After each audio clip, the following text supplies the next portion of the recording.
Welcome, everybody. I'm Maya Jasper-White, the co-director of Salastina. I'm so excited to have you all here for the reprise of Night at the Museum with our friend Jean. There's a little poll that just popped up. We're trying something new because we got some feedback that there wasn't enough time to answer our trivia. Feel free to answer it whenever you want. We'll close it eventually, but you can see everybody else's answers in real time. This is our 59th happy hour.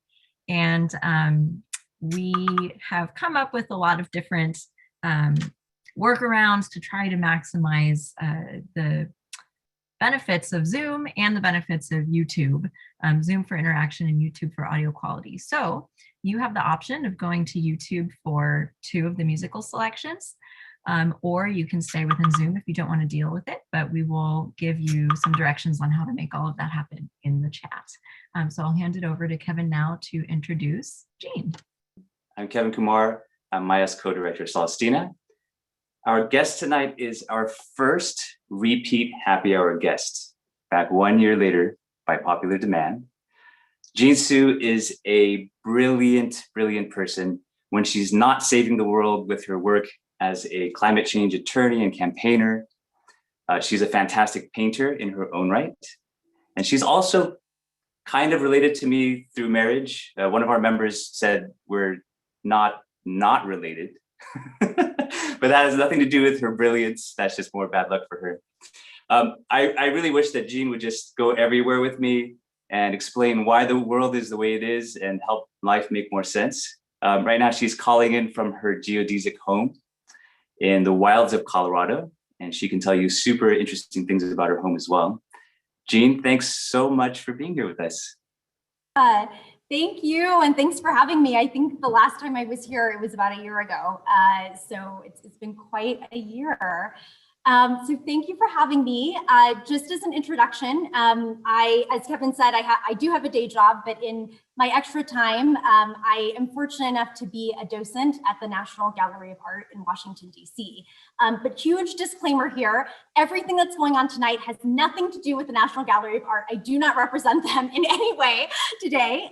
We are actually joined tonight by several of my classmate and GA docents. So I'm sure our Q&A will be really fun. And no, you're all not allowed to cheat, all of you guys who are here. That's right. So what we're doing tonight is we hope that you have some wine and cheese with you, because we're going to be doing some pairing. We are going to be pairing beautiful pieces from the 17th century Dutch society with incredible music pieces as well. And so this will be just a delightful pairing and discussion, a very deep discussion of what's going on. So with that, I am going to share my screen and kick off our night of art. So a part of volunteering at the National Gallery of Art and looking at paintings, one of the greatest joys of it is actually leading those tours and getting to interact with who's visiting us today. So all of you, essentially, all 157 of you are with us in the museum tonight, and we really ask you to be interactive. This is definitely a place where we want to hear your voice and your thoughts. So don't be shy and jump in when I ask questions about certain paintings. So why are we doing 17th century Dutch art tonight and the music? Is because there's actually many implications of our world today that come from the Dutch period of the 17th century. And we hope that those links will come together in a more crystallized way tonight. So I'm going to start with this piece. It is a piece by Jan Steen, and it's called The Dancing Couple. And essentially, this is pretty emblematic of what 17th century Dutch society looked like for many members in it. It has been characterized by the term the Dutch quote unquote golden age, because that's a time when what today we know as the Netherlands accumulated a great deal of wealth. And in that great deal of wealth, there were kind of, a huge boon in economic prosperity for certain classes in Dutch society. And certainly this piece shows that. We have, many folks kind of dancing. There is, an abundance of food and spices coming from all different parts of the world. And if you will, lots of booze and lots of music. So there is a joyousness of that period and how it was depicted at the time. What also happened with the great amount of wealth was also the great kind of advances in science at the time. And here is a piece by Rembrandt, who is kind of the quintessential Golden Age artist, and he is depicting a dissection at that point. So there were huge advances in science and anatomy. And finally, there were huge advances in art, and that's why we're here tonight in the visual art. This is a quintessential piece by Vermeer, and he is really the vanguard of using light and how that can actually be captured in a way that had never been captured before on canvas. So all of this depicts the idea of the golden age in Dutch society, but I want to be very clear that that is only half of the story. And tonight we're here to actually talk about the other half of the story, or at least shed light on that. So before I do that, the question is, why was Dutch society at that point coming into a huge boom of wealth? And the reason for that is kind of found in this picture. So at this period in the mid 1500s through the 1600s, we had a fight for Dutch independence from Spain at that point.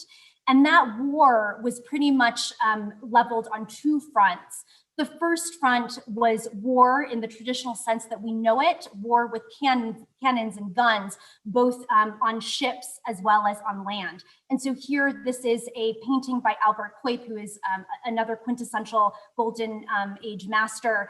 And the way that the clouds form on the sky, the golden light of the Netherlands is pretty much captured in here, and just shows a mastery of capturing that type of light in the Netherlands. And there is a celebration of that type of warfare and the military might that the Dutch had on sea.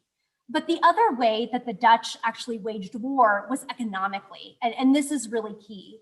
At that point, Spain and Portugal were starting to go all across the world and fight for domination over South America and Asia, and trade for spices, for Chinese pottery that was blue, that we all know of today as porcelain China.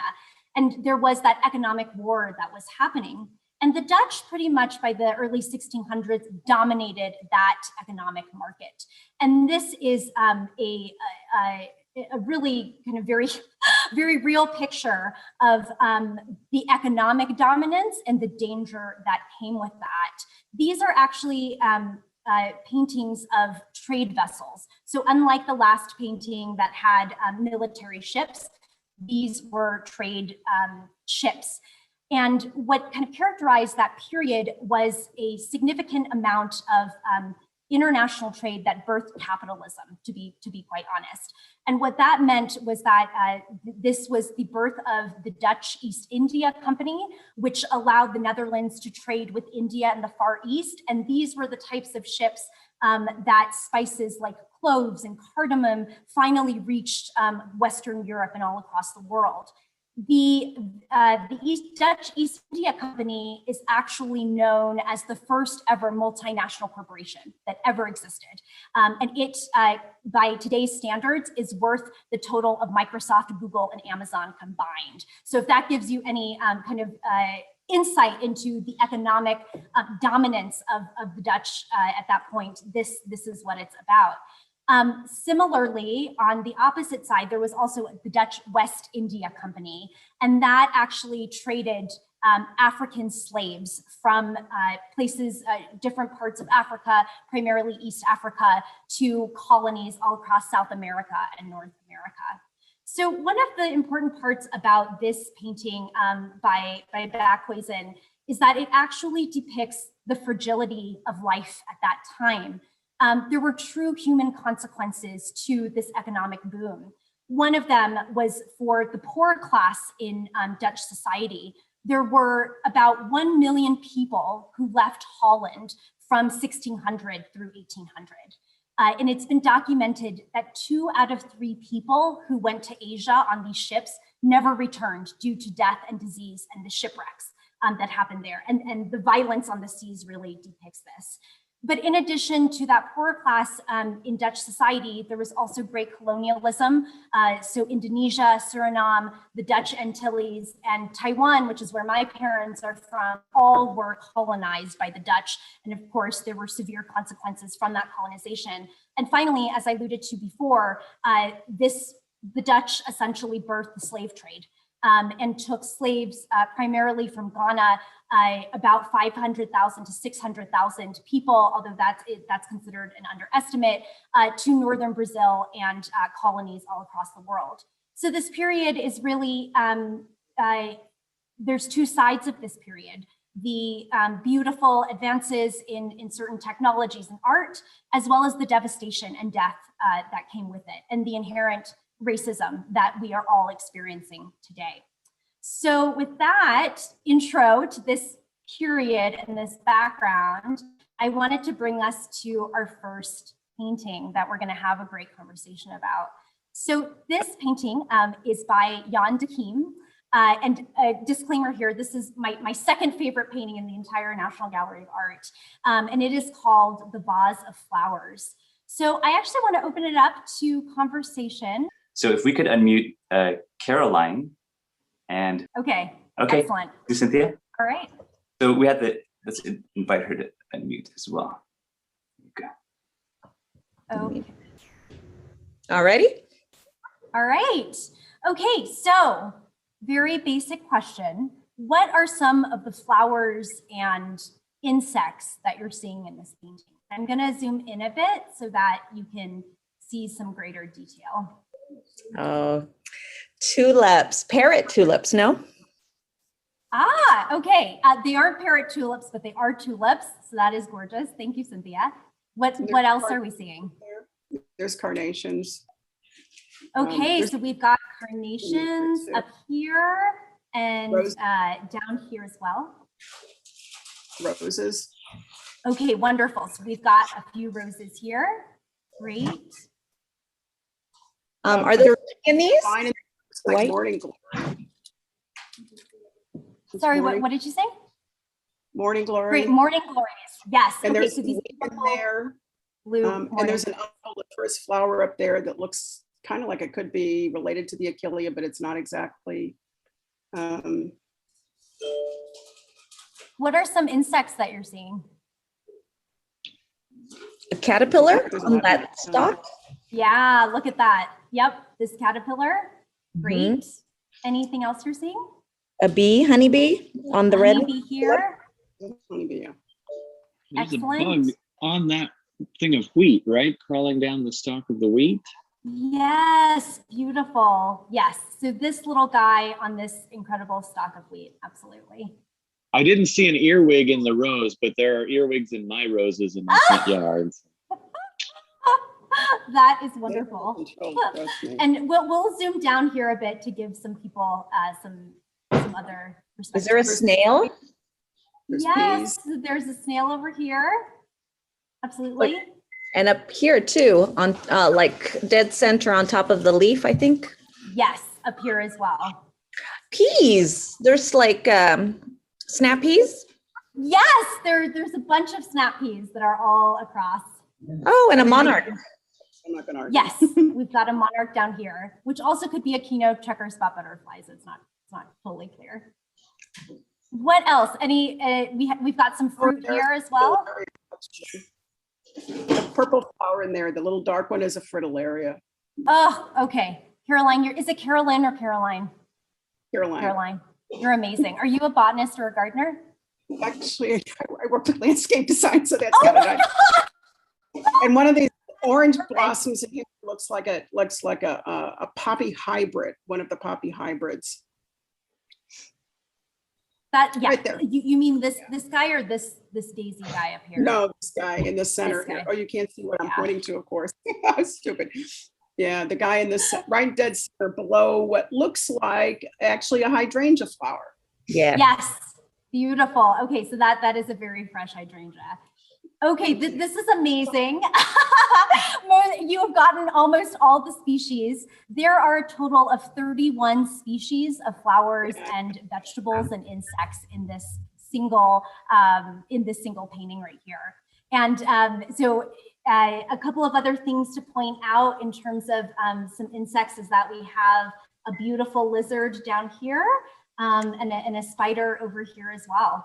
So there's a lot going on here. Yeah, there's a lot going on. So taking a step back at this incredible painting, I think, some of the things that, actually, Caroline, let me ask you this.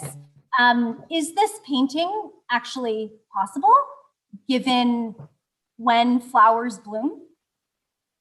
Cynthia or Caroline or Brian? Not because roses would come much later than tulips and things. But then the Dutch were nuts about flowers, particularly in this period. And one of the things they were insane about was importing these things from all over the world. And all these tulips never came from Holland anyway. They came from Turkey. In fact, they kind of robbed Turkey blind of many of their species, but probably not. But the Dutch have always been incredibly good with growing these things. They could have been grown in hothouses and forced into bloom. And somebody put this thing together. I mean, the way we could potentially do today, it's crazy that you would have so many things in bloom at once when they're not seasonal, but it's possible. Not likely, but possible. So Okay, my not likely, but question- possible. So my question, to piggyback on what, Jean, you're probably going to teach us, would this have been like a fantasy in the artist's imagination and compiled it on the canvas, or would the artist actually have had a specimen of each one of these and made the model and then painted it? Yeah, so these are all good questions, and I don't know precisely, but I can give you a bit of background about the flowers so that we can actually see for ourselves whether we think he could have had these things together. Does that work? Yeah. So Caroline, one of the very cool things that you pointed out is that all of these flowers, most of them are non-native to the Netherlands. As you said, tulips come from Turkey. poppies, and that includes the opium poppy here, as well as carnation poppies, come from Mesopotamia originally. Hydrangeas are from Asia and South America, and roses are from everywhere, actually. So that could have been a native. But generally, we have a depiction of a still life that comes from all places across the world. And I think like that is just an incredible emblematic picture of what Dutch society looked at that point. Suddenly, for the first time, we have non-native species meeting each other in places that the Dutch was trading. So in a lot of ways, this portrait is a portrait of the global trade that the Dutch started, essentially. One of the questions, Cynthia, that you asked was, could an artist have done this? I think for some of the paintings, or for some of the flowers, absolutely. I think morning glories and roses were certainly there for him to look at as a specimen. But let me give you some background on the tulip. So the tulip is I'll show you this book, if anybody has this, and Caroline, I'm not sure if you do, but this is a 300-page book called The Tulip by Anna Pavord. And it basically reveals the very incredible dramatic history of the tulip and the economic and very sexual and dramatic history that the tulip has had. And it reached its heyday when it came to the Netherlands in the 1500s.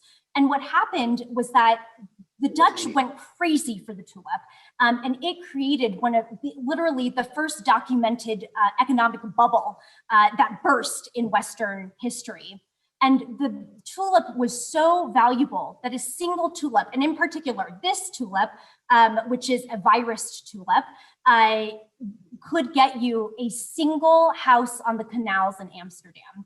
And it was also worth the equivalent of 20 years of an Amsterdam bricklayer's income. That was what a single tulip allowed you for. So Cynthia, I ask you this question, do you think this artist actually had this tulip to paint from in real life? Oh, Cynthia, you're on mute.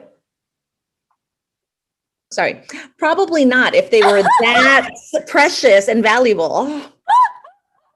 So absolutely. So that's a really interesting concept. And one of the kind of takeaways from this painting is that it is impossible. It's an impossible painting.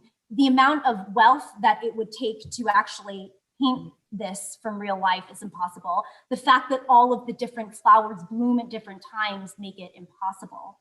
So the question becomes, Caroline, Brian, and Cynthia, what is this about? And actually, I have a very pointed question. Is this painting about life or death?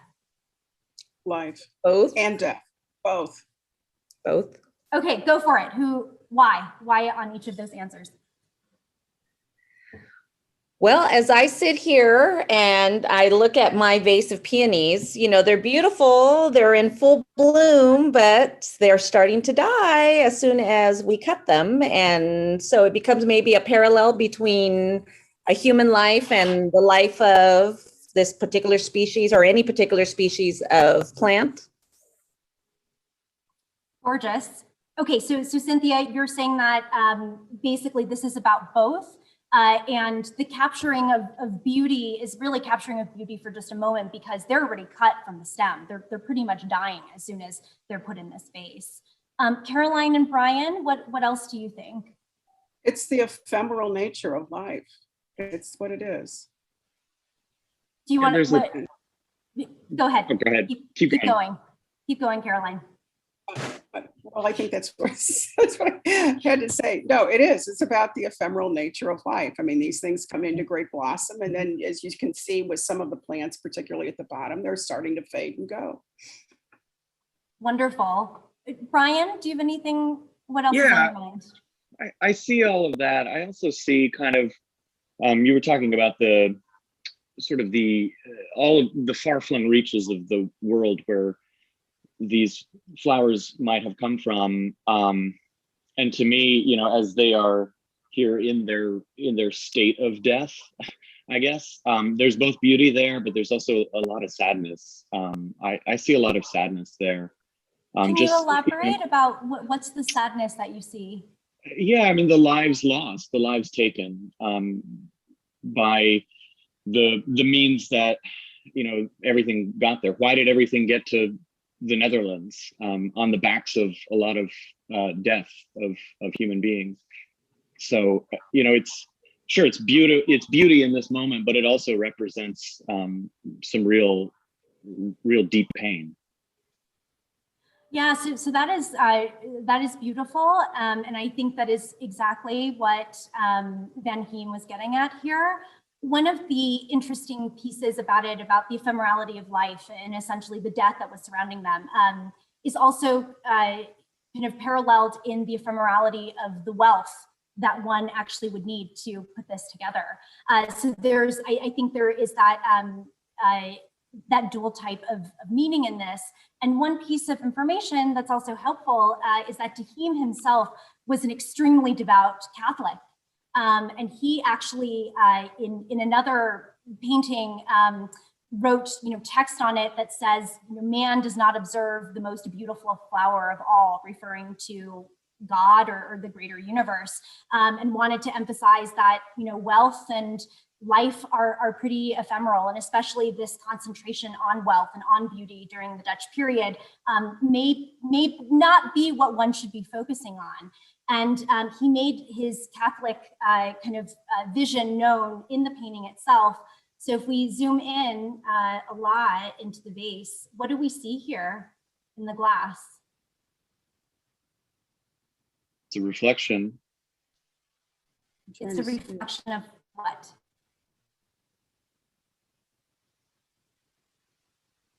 It's a reflection of a window. And in that window is a perfect cross. So he made his religious meaning known in this. Oh, I see, yeah. Mm-hmm. Yeah. So I think with that, there is so much to say about this painting, but with that, we'll turn it over to our music friends to give us a companion music piece to the Tahim. So I will quickly give you all some context for the piece of music and why we chose it to go with this painting. So when Jean said that it was about the ephemerality of life and wealth, we came across a composer named Jan van Eyck. And he was an extremely prolific recorder and flute composer. And what Ben is going to play live right now is his variations on Flow My Tears by John Dowland. And this is, it was a song that Dowland wrote. Van Eyck was a blind carillon tuner and a composer in addition to, the vast repertoire for flute and recorder. But the text of this original song just matches the sentiment of the painting really well. So here's a quote from the lyrics of the song. From the highest spire of contentment, my fortune is thrown, and fear and grief and pain for my deserts are my hopes since hope is gone. So enjoy Ben's performance.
Beautiful, Ben. Hey, Ben, can you say something really quickly about the mouthpiece that you're using? Yeah, sure. So that's probably not the right term. Well, the technical term is a head joint, but mouthpiece works just as well. So the flute I play on is made of 14 karat gold, which is sort of, metal is sort of the standard, became the standard for flutes in the mid 19th century as instrument makers and flutists wanted to sound louder and be able to compete in large orchestras. And in the last probably decade or so, there's been sort of a shift going back towards wooden instruments with the modern keywork. So you can get the sound of something that might be more akin to something that, someone like Mozart or Bach would have written for. You get that warmth and sort of resistance of the wood, but you get the ease of fingerings on the flute. So this was made for me by a wooden flute maker in Asheville, North Carolina, which is near where I grew up. And he's actually in the middle of finishing the rest of the flute for me that's going to be delivered this summer. So I will be playing on a wooden flute starting hopefully sometime in July. So I thought it's just fun to pull out, especially for something like this and yeah, something a little different. It's beautiful. Thanks. That's beautiful. Thank you, Ben. Okay, great. So we're getting on to our second painting. So here we go. And I think we have a new cast of volunteers, right, Kevin? So who do we have up? Yes, we have Rosemary Nelson. We have Yoshi. Yoshi, you can unmute yourself. And then we need another volunteer. And my memory is not that great, so I don't remember who volunteered last time and wasn't chosen. But please use the raised hand icon again if you'd like to be part of it. Our previous volunteers happened to be super knowledgeable, so I hope they didn't miss anybody. We're not looking for a landscape artist here, so. So we are on to our second painting. And this is a painting by Judith Leister, and it is a self-portrait from the mid-1600s. So I think my first question, because it's a self-portrait, is what is your impression of the artist? Who is Judith Leister based on this painting? She looks super chill. Okay, and tell me more about that. How and why do you say that? Oh no, I'll let our volunteers go. She looks like she's really enjoying herself, that this is what she likes to do. And why, Rosemary? Why do you say that?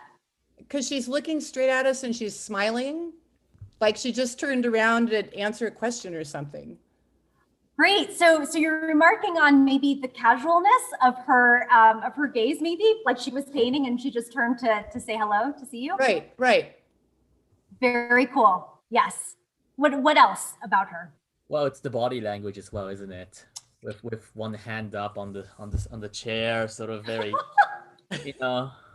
nonchalant. Nonchalant. Yeah. What else does the body language say in addition to nonchalance? She's very successful. Okay, tell me about that. Why would you say that? Look at her outfit. She is really, really dressed up. And what she's wearing is very expensive.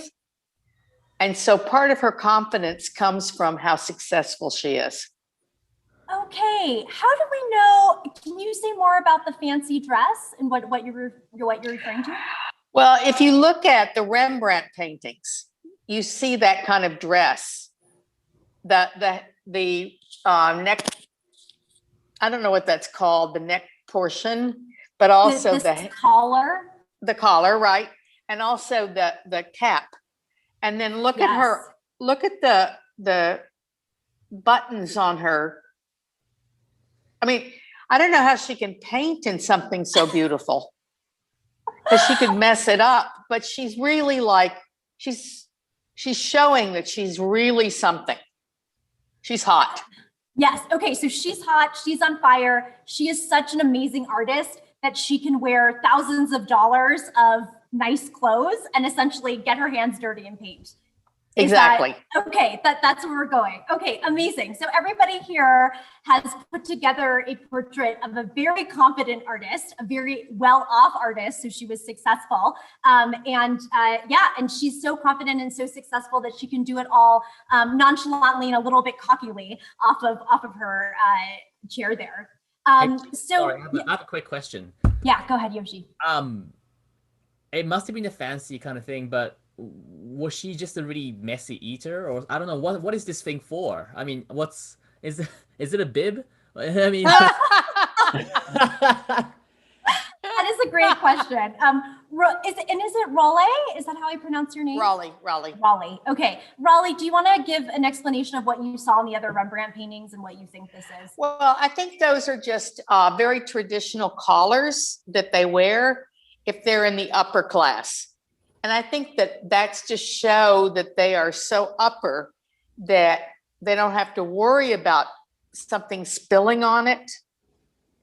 They are just, they're so successful and so rich that they can wear something like this.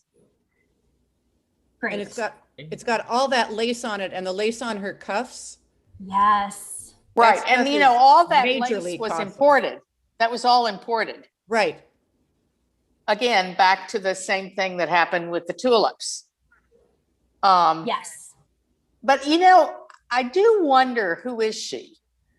I mean, right. Yeah, I mean, I wonder, was she like the mistress of Rembrandt, or was she in her own right somebody, or was her father somebody? I mean, it's unusual for a woman to have been this advanced. Great. So Raleigh, let me tell you a little bit about Judith. So that's exactly the question. Who is this woman, especially during this period of men? So Judith Leister was possibly the first woman who was ever inducted into the Harlem Painters Guild in 1633. She was a superstar, an exception. She set up her own workshop and took on her own students. So she was no one's mistress. She was an artist of her own right. And there were also 2 other women accepted as masters in that guild after her in the 17th century. So she was one of 3 women in this guild. And one of the things that she specialized in during the time is actually the painting in the back, which is of a musician. So, Rembrandt and Vermeer and all of these folks focused a lot on people and portraiture. And as we saw Deheen, he basically focused on still life. There was a third kind of genre of painting, which was musicians and kind of merry men, a little bit like Jan Steen, the first painting we saw. And so she specialized in that. And so we see this really gorgeous painting of a musician that actually does exist. So she was painting her painting that now exists as a separate painting. And as you can see, they actually have beautiful parallels with each other. So their cockness of the head, the angle is the same. The brush and the violin bow are at the same angle. And so she's really reflecting kind of the expertise that she has with the expertise that the musicians had at that period. One of the very cool things also about this painting, is that we see like the impossibility of this painting as well. Look at how many brushes are coming out of her hand here. It's almost like the vase with 31 species coming out of it, and it's very impossible. The fact that she's painting in this extremely expensive clothing, impossible. So she is portraying a level of impossibility to herself, and frankly, what a badass she was as a painter and a woman during this time. One of the things I did want to emphasize about Judith actually is what happened afterwards to her. So she had her own students, was nobody's mistress, held her own, but she did marry another artist in Harlem, and actually very quickly after that started having kids and stopped her career.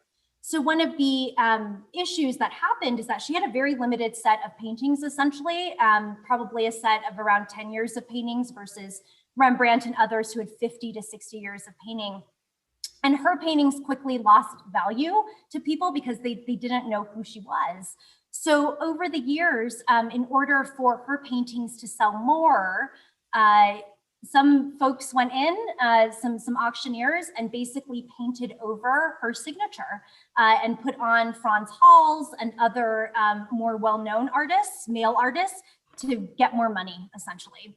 And so over the last few years, actually, or in the past few decades, there has been this renaissance of Judith Leister, where people have actually uncovered her signature. And it's just been this fascinating sleuth and detective exercise with it. And I did want to show you her original signature because it's pretty, it's beautiful. So this is it. This is the monogram that she signed all of her with. And what it is the J and L, it's together with a star. And Leister means lodestar or lead star in Dutch, I believe. I know there's some Dutch folks on this call, so I hope you can correct me on everything I say. And so this was it. And she is a leading star in the Dutch Golden Age period. Who did she marry? So she married a man named Jan Menis Molenaar, and nobody knows his paintings at all. So there we go. The woman was far more talented than her partner. Right, normal. Normal. Can I just say, I love the participation tonight. First of all, thank you, Jean, for encouraging it. And thank you to our audience for jumping in and not only answering the questions, but just being super insightful. It's yeah, it just makes me proud to be part of this community. Thank you. So we are basically near the top of the hour. So for folks who want to go for it. I'm sorry that I take a little bit of time with conversation. Annie E, who's on the line, is my co-partner for my tour, so she knows exactly what I'm talking about. Oh, please do not apologize. This is. Okay, so can you see my screen? Great. Okay, got it. So who are our next three volunteers? Okay, we have Carolyn. Carolyn, you can unmute yourself. Ben, who played the flute earlier. And then we need one more volunteer. I thought I saw a hand somewhere. Let's see. Anyone? Why don't we go with those two for now? And if somebody volunteers, we can add them. Okay, Christopher Wen just volunteered. Oh, awesome. Hey, Chris. All right, great. Let's get rolling. So this is Rembrandt. It is a self-portrait of him from 1659. So let's just zoom in and get to it. Guys, Carolyn, Chris, and Ben, what is Rembrandt's expression here? What are we seeing from him? And I'll zoom in to really look. Go ahead, Chris. Dignified. Dignified. How so?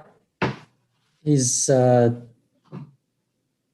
looks like he's accomplished at the end of his career, maybe, and that he's on top of his profession, and he commands a lot of respect. And why do you say that? What from the painting makes you think that? He's well, he dressed very well. Got a very nice hat and scarf and expensive looking coat, and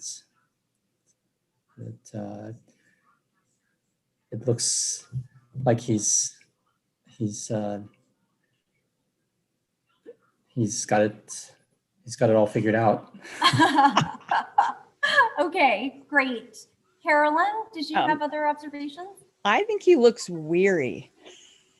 Okay, tell me about that. What do you mean? Maybe I'm just projecting. That's what self-portraits are for. Because look at all the lines in his face and the wrinkles, you know, his whole life shows on his face. And he looks like, you know, oh, one more portrait, one more. Okay. So you're sensing weariness, and are you sensing boredom or no? Just I've done this so many times, you know, and I don't know, but I just kind of get this tired feeling from him.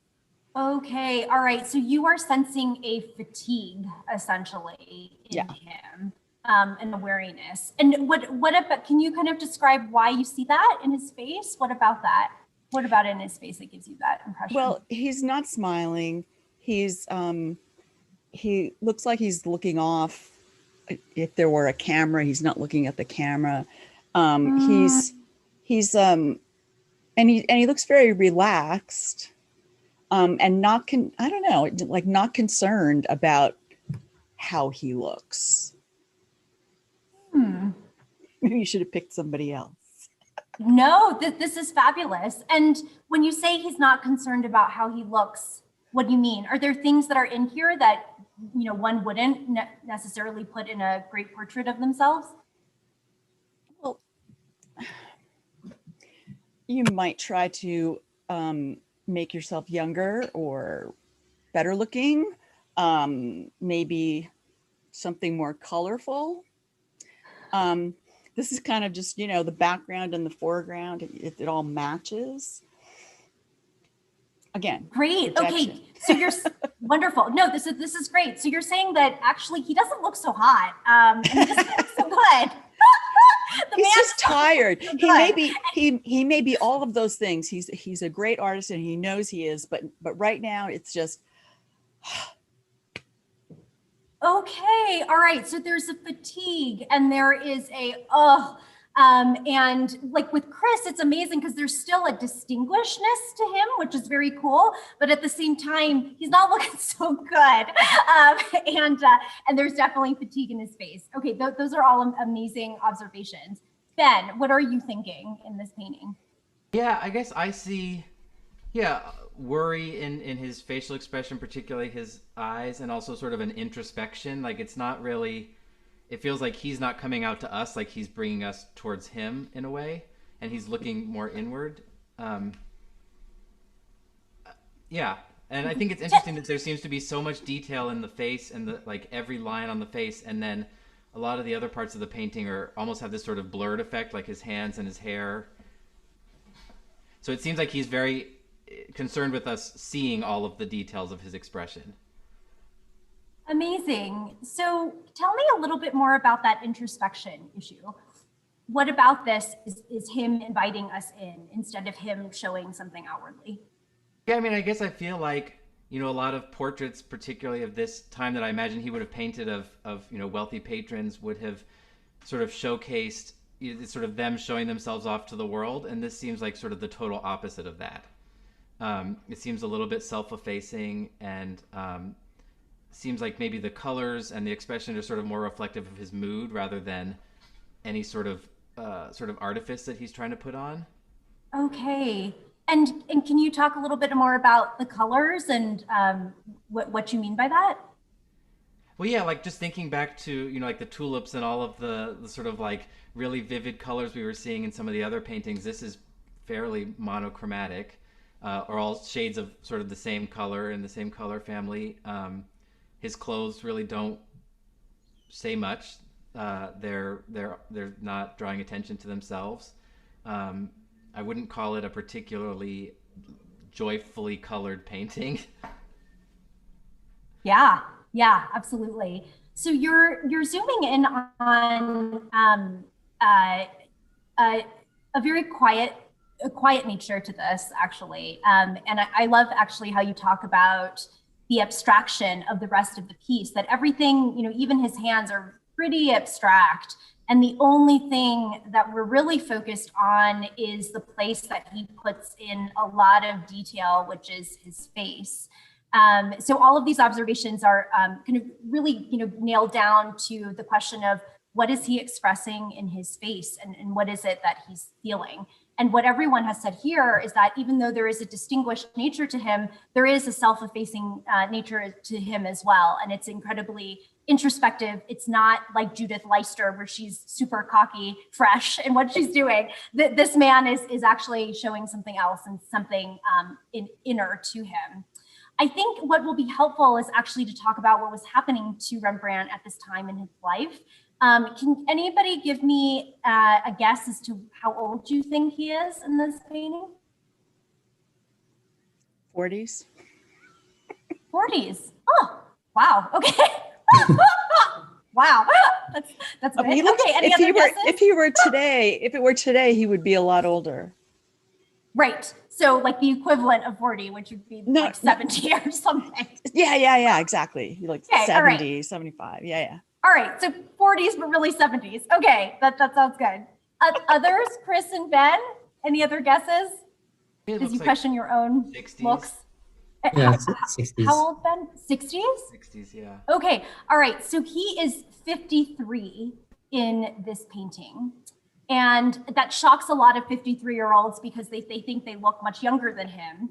And I think that really bears, onto the weight that he was carrying at this time. So Chris, as you were saying, this was actually after the peak of his career. So Rembrandt was pretty on top of the world in his 40s through early 50s, around 51. And he had gained, he became the most famous artist during this period. He gained, a massive amount of wealth, but he also squandered it very quickly, actually, on a lot of curiosities that he essentially painted. And he said at this point, he was bankrupt and had lost everything. He had lost his wife and his wife's wealth. He had lost his relationship with his daughter's nanny, and he basically had to sell off his entire house in Amsterdam, which you can still go visit today. It is an extraordinary house. So this is Rembrandt actually at one of the lowest of his lows in life overall. And I think given the background of that, what other more insight do you have to this self-portrait?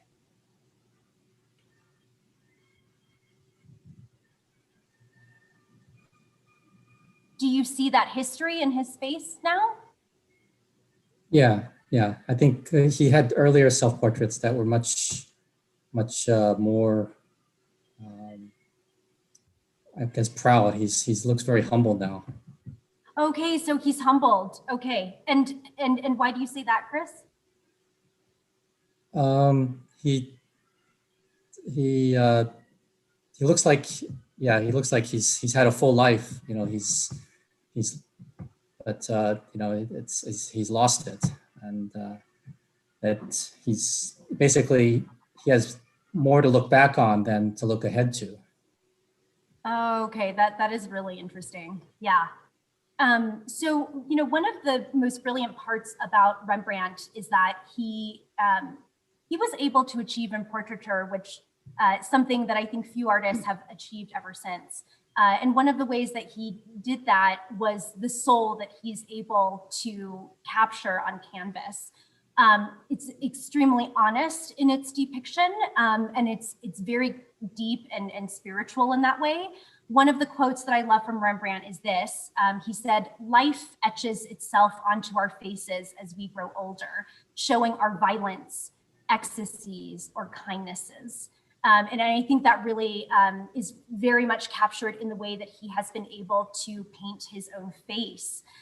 One of the beautiful parts about Rembrandt and why he was a rebel and why he stood out against all other artists is because he pioneered a new way of painting.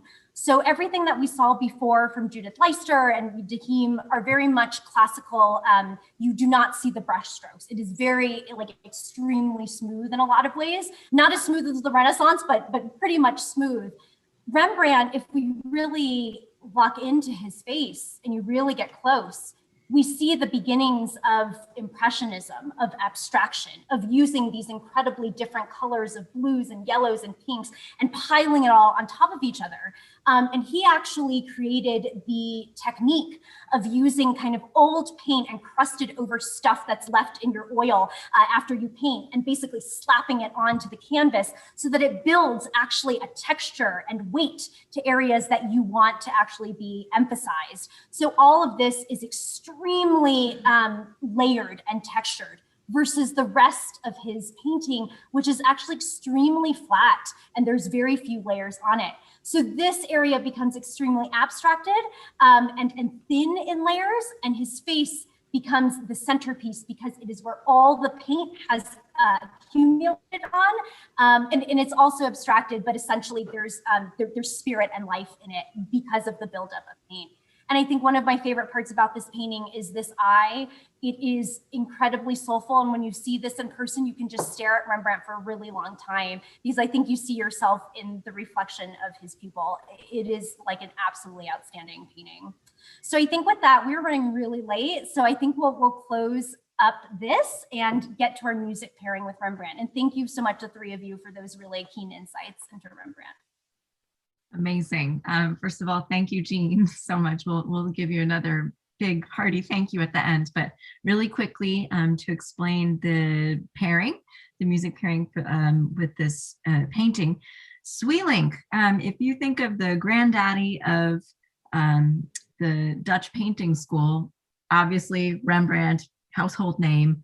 Sweelinck, not such a household name, but if you're Dutch, the conservatory there is called the Sweelinck Conservatory. So he's one of the kind of only Dutch composer names that we musicians have even heard before. And that's a conversation I wish we had more time for. Why was the music of this time not kind of as famous as the painting? It's such an interesting question. So I mentioned in the chat, it was just a couple days ago, I asked Ben to play live. He agreed, he was game, he's a stud, so is Cajun.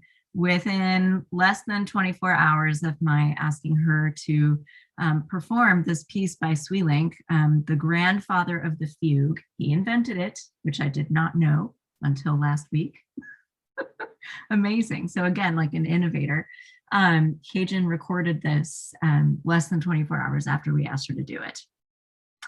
I just wanted to add really quickly that her mentor, Fabio Bedini, who's a world famous pianist too, he actually recorded her on his like really, really high-end equipment. Someone broke into his car and stole everything just recently. So all they have right now is the audio from the camera. Like he had his camera in a different place. So this is the video. And then what we're going to hear is just the audio that was picked up by the camera itself. So we're sorry, Hyejin, but we didn't want to miss a chance to feature her playing too. Totally. So yeah, enjoy.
Amazing job, Cajun.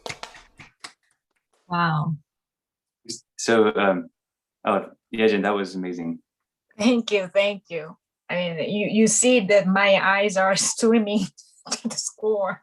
Well, you look like a moving Rembrandt in that whole thing too.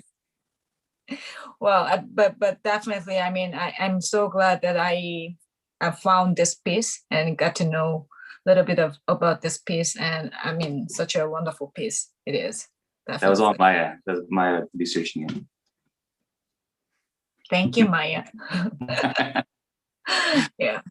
Thank you, Jean. Okay, so Jean has actually another thing that she wants to show us. I'm so sorry. This is the last thing. Hyjin, that was No, so beautiful. don't apologize. I'm like tearing up. That was thank you. So incredible. Oh my goodness. Okay, so just to top us off for the last thing of the night, I wanted to share this. So everything we've seen tonight has been characterized as the classic Golden Age work. And this is a new portrait that actually came out in 2019. And it is taking back the idea of the Golden Age. So there were 13 portraits that now hang in the Hermitage in Amsterdam. And these portraits are photographs of really prominent Dutch citizens of color today, being photographed as people of color during the 17th century. And this one in particular is called Typhoon as Elysée. Typhoon is actually like one of the most amazing rappers in the Netherlands right now. And he is portrayed as Elysée, who was a Dutch, basically a Jewish Black servant in Dutch quarters at the time who existed. And so the idea with these 13 portraits is that they now hang side by side with the traditional Golden Age white men and women portraits in the Hermitage. And the idea is to really bring to life how diverse Dutch society was at the time, how the Golden Age the idea of the Golden Age completely has ignored the racism and colonialism and that legacy, and how the Dutch today are dealing with it. So there is a new movement in the Dutch art world to completely ditch and get rid of the term the Golden Age, and to certainly start dealing with the slavery and racism that started from then. So I think there's certainly a lot we can think about in the United States right now, given all of this. And it's been a tough year, so I hope everyone is staying safe, and we'll wrap it up there. Thank you so much to everyone for staying on tonight. Awesome. Thank you so much, Jean. It is late. Of course, we went over, but if you have time to stay for questions and anyone who's still here would like to ask them, what do you think, Jean? Yeah, totally. And I also know there's some docents on the call, also from the National Gallery of Art. It's late their time, it's 10:30, but if they're around, they can also come on as well. Hey, Jean, there was a question about the Judith, I'm sorry, I already forgot her last name. Judith Leister. Leister, that the self-portrait. Somebody was asking, and I noticed that there are a lot of paintings of musicians. So there was a comment in the chat about like why choose the viola player? Yeah. Why choose the viola player in particular? Well, so at the time, in the 17th century for Dutch painting, there's actually a lot of different variation in terms of subject matters. So, actually we've pretty much cycled through a lot of them here. And musicians and they call them musicians and merry men, were a certain type of genre that was very popular at the time. And the idea was really to emphasize the entertainment and kind of the lifting up of high culture and music. So that's why they themselves were a pretty popular painting that you could see across Dutch houses at the time. So, in addition to musicians and merry men, there were certainly a ton of still lifes, many landscapes, which we didn't go into, and portraiture, essentially. So all of those were in the mix. And in contrast, they were pretty much rebelling against the Renaissance and all of the overly religious paintings at the time that never depicted the life of Dutch people. So there was an emphasis in Dutch society to actually switch that and put the beliefs of Dutch people in art. That's actually a quote from a historian of the time. Sorry, you said musicians and merry men. So wait, what are merry men? I want to be a merry man. I think merry men were also dancers and like jokers that were with the musicians. So kind of the band. the other members of the band. Got it. Awesome. Okay. Let's see.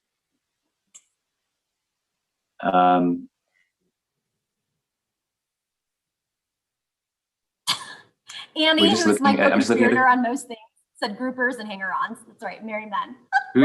Groupies. Let's see. Jane, you can ask your question. What a great evening as usual. My cheeks always hurt during watching your shows. It's like, oh, from smiling.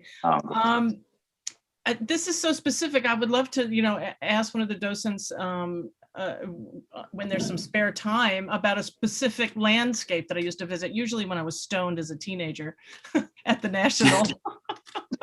And I look for it online. It's not church, I don't think, but maybe it is. And I know they made a postcard of it from, like in the 80s, like the 70s. Is there any, and I tried finding it online, and I feel this is so specific. I'd love to talk to somebody later so I don't bore everybody. When you say church, do you mean it's of a church, or it was by Thomas By Church? church. Or... I've looked at the National Gallery website, trying to find it in their, archives, and I cannot find it. And it was hanging, and it was huge, and I guess it was popular because they made a postcard of it, but I cannot find it. And I know the pot wasn't that good. I know it existed. Maybe I don't know. But, but we could, yeah. If I can just sometimes email you later. Paintings are totally, yeah, totally. Yes, you can totally email me. But sometimes paintings are there on loan, and essentially they're then kind of gone and taken away. So that might be why you can't see it anymore. Oh, great. Thanks. This was so interesting and beautiful. Thank you. Thanks, Jane. Elizabeth, you want to ask your question? What was the conception behind tonight's inspired event, blending art and music? Thank you for hosting this.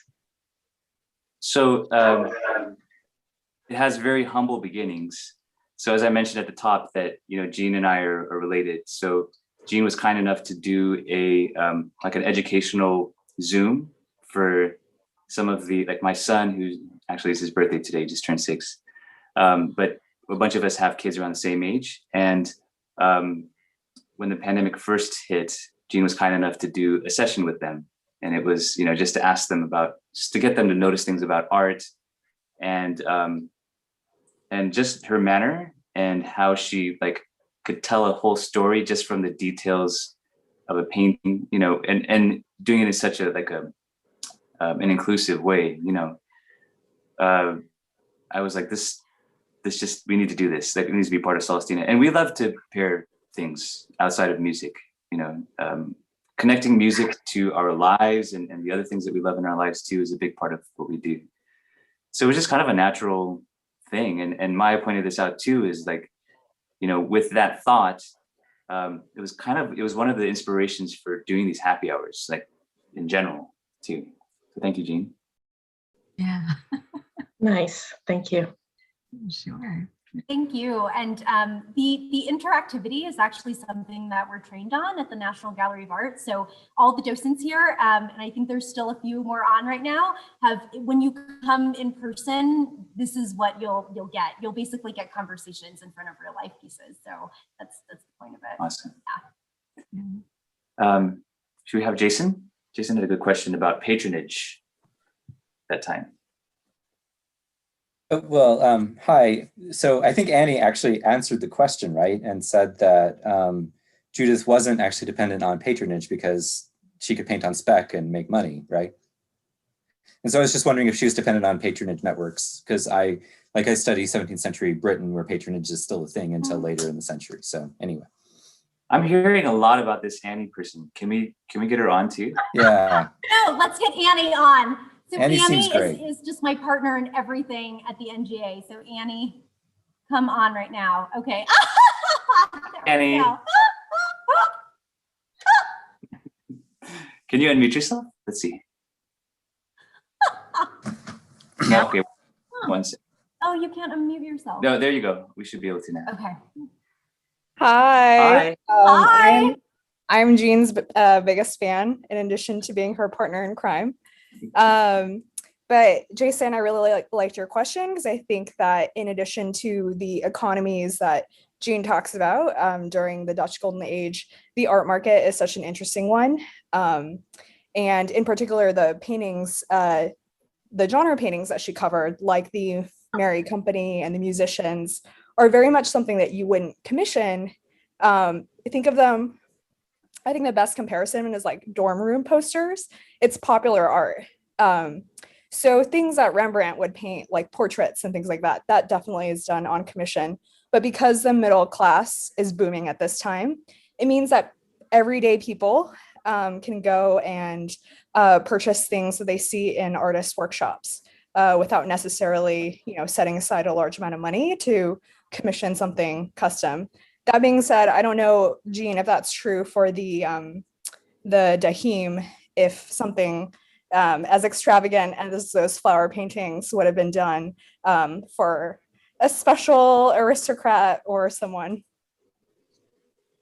Yeah, I think those types of still lifes that were super extraordinary were done by commission. And in particular, there was I read that there was kind of a Christian society there. So, basically Amsterdam was an incredibly tolerant place at the time. So all different types of cultures and religions were there. But there were secret churches kind of up top and rooftops and whatnot. And so Christian artists were basically commissioned by a lot of Christian patrons, and kind of messages like that Dahim has in his was, I believe, probably would certainly have been part of a Christian patronage for that reason. It has a very Christian message in it. Yeah. Annie, the real question, like, what is it really like to work with Jean? Tell us some stories. Oh, sorry, I had to unmute you again. Oh, you muted again. It is so much fun and full of energy. And as she mentioned, we run over by a lot every single time. So it's a party, but the time management is terrible. Terrible time management. Both of us could just go on forever and ever and ever. So if you are in DC, we just let us know, and Annie and I will take you around the gallery. It's a party all the time. That's so awesome. Thank you, Annie. We had a question from Rena Rubenstein. Let's see. List. Yeah. Oh, hi. Hello. I was just wondering, Jean, whether you live in a geodesic dome. Indeed, I do. Yes, yes. So I'm currently in Colorado, and my partner and I bought a geodesic dome that was, a starter kit home from Bucky Fuller, and so it's pretty amazing. And I'm sorry you can't really see it, but it's made out of triangles and there's glass and all of these things. So thank you. But the Bucky Fuller thing we could talk for 2 hours about. So, but that's I'll come back for that. Okay, that is awesome. Can you tell us a little bit about it, Jean? Sure. I don't.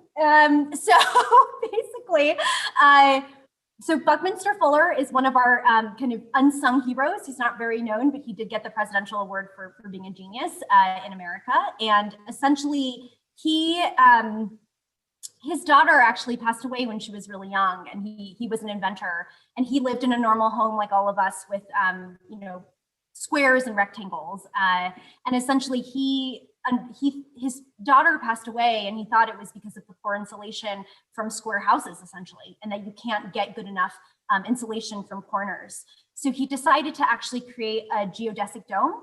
Oh, okay, and my husband just turned on the lights.